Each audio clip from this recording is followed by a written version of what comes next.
Bum, bum, bum, bum, bum, bum, bum, bum. Bum, bum, bum, bum, bum, bum, bum, bum, bum.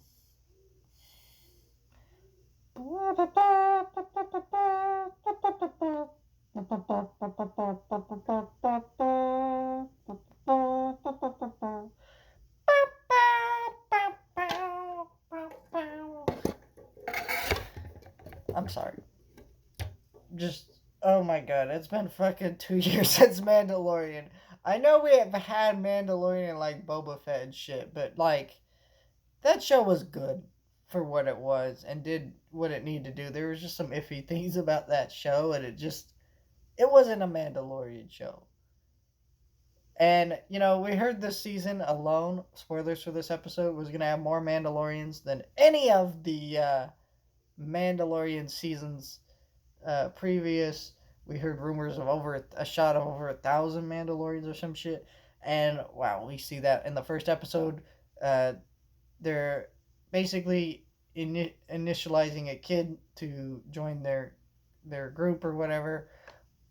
Uh, and I'm like, okay, the kid. Honestly, I hate to say this. The kid, it's like a couple lines. It's not super bad, but like he wasn't great at acting and he couldn't deliver the line very well. And then the helmet he was wearing felt like a toy. And that's my only complaint with this episode for the most part. I'm like, all right.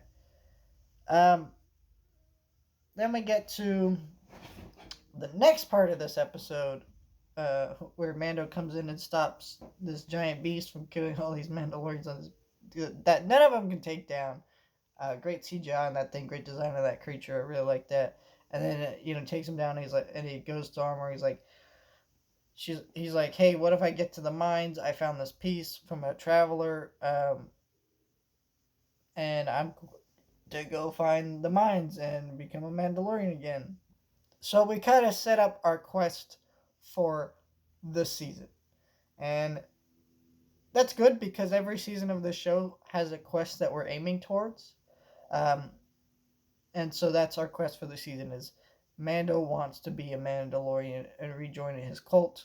Whether or not he gets to is up in the air because I mean our goal last season was to get Grogu back to the Jedi.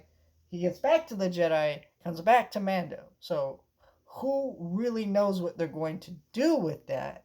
Um, but I like that storyline.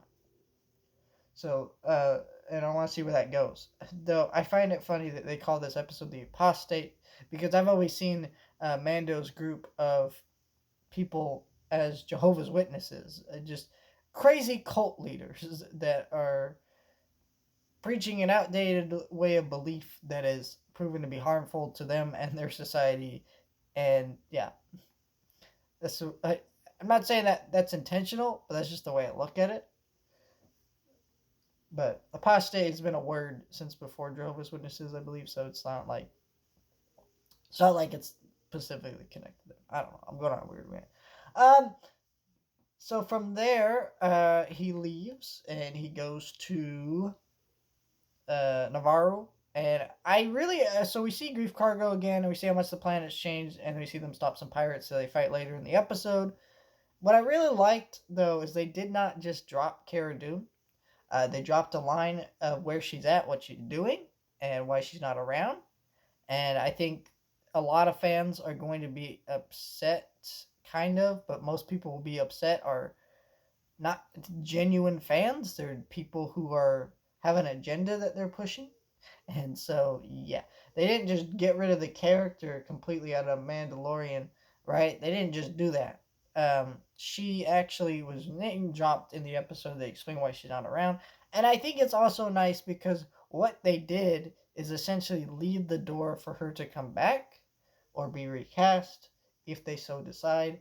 I don't know that she'll be ever come back because Gina Carano is actually doubling down on her crazy antics that got her fired from the show. So you can't really uh, come back if you're gonna double down on the shit. And that's where I'm at with Gina Carano. Gina Carano screwed up and should be like smarter about things that she says and does. But we can all have what we want. I'm not here to rant about Gina Carano. I'm just saying I appreciated that they didn't just like not mention her and just do that, because I feel like that would have been a little dirty, and the way they handled it was the best I think they could have handled it. And then we get the Let me get to the end of the episode after Mando fights all those pirates. Oh, also, I forgot to mention they try to revive IG 11. I think it's 11. I forget.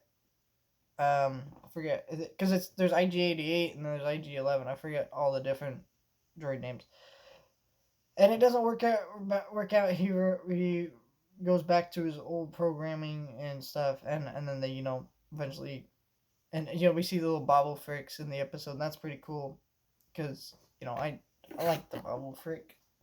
Hey, that character was funny. So then we get to the next part of the episode where it ends with Mando talking to Bo-Katan and going to the mines. She's like, everybody left me because, I came back with the Darksaber, kind of,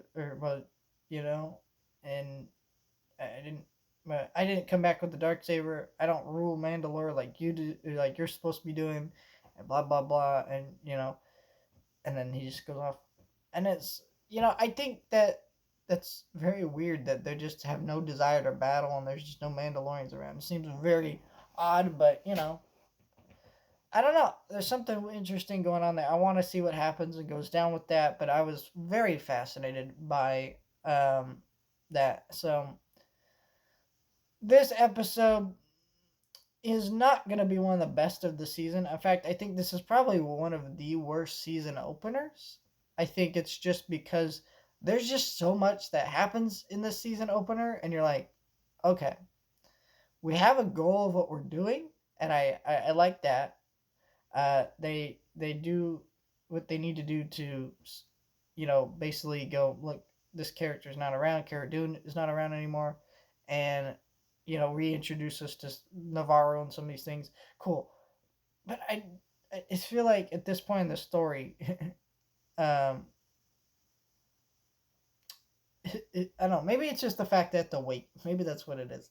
But for more stuff because I love this show. But it was it handled all these things well, but it did just kind of feel like a lot. Like I had a hard time focusing because there was just one thing happen after another after another. And it's a pretty short episode. It's only like 37 minutes. Which I actually appreciate that they're not like an hour long.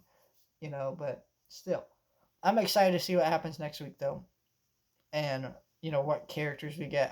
With this, also the shot of space whales. Something tells me Ezra's coming by the end of the season. They're really hinting at that shit because we see Ezra. We don't see Ezra, but we know Ezra is connected to the space whales. So I think something's going down there.